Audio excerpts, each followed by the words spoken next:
అక్క నాకు సేమియా పాయసం కావాలన్న. సేమియా పాయసం ఎందుకే, రవ్వ పాయసం చేస్తానండి.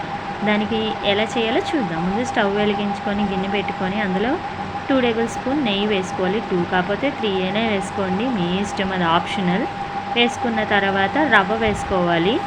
కొంచెం ట్రై చేస్తుంది మా అక్క, మాడిపోద్ది ఏంటండి. సిమ్లో పెట్టుకొని అది పచ్చివాసన పోయేదాకా బాగా ఫ్రై చేసుకోవాలి రవ్వని.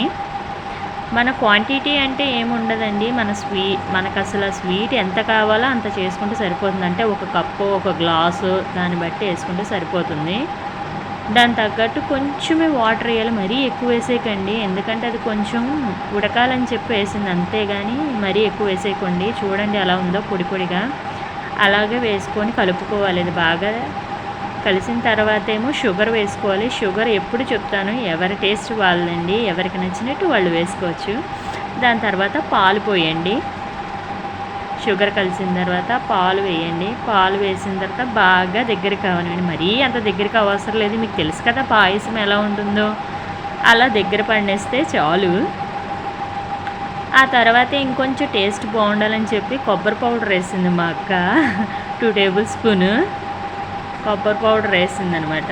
3 వేసిందండి, 2 అనుకున్నాను కానీ 3 వేసింది. చూశాను బాగుంటుంది టేస్ట్ అని చెప్పేసి. రవ్వకి ఎండు కొబ్బరి పొడి అయితే చాలా బాగుంటుంది. దాంట్లో కొంచెం బాదం పప్పు, జీడిపప్పు ఏది ఉంటే అది అలాగా తురిమేసుకొని అలా వేసుకుంటుంటే చాలా బాగుంటుంది. అది పంటికి తగులుతుంటే బాగుంటుంది కదా టేస్ట్. అది అలా చేస్తుంది అనమాట. అలా బాదం పప్పు అది అవ్వట్లేదని చూస్తుంది. చూడండి మా అక్క మళ్ళీ ఇంకోటి కూడా చేస్తుంది, ఒకటి సరిపోలేదని. అది బాగా ఎలా అంటుందో చూడండి, దాని తురుము. అది బాగా కలుపుకోవాలి. కలిపిన తర్వాత దానిపైన జీడిపప్పుతో ఎంతో టేస్టీ అయిన రవ్వ పాయసం రెడీ. Like, share, subscribe.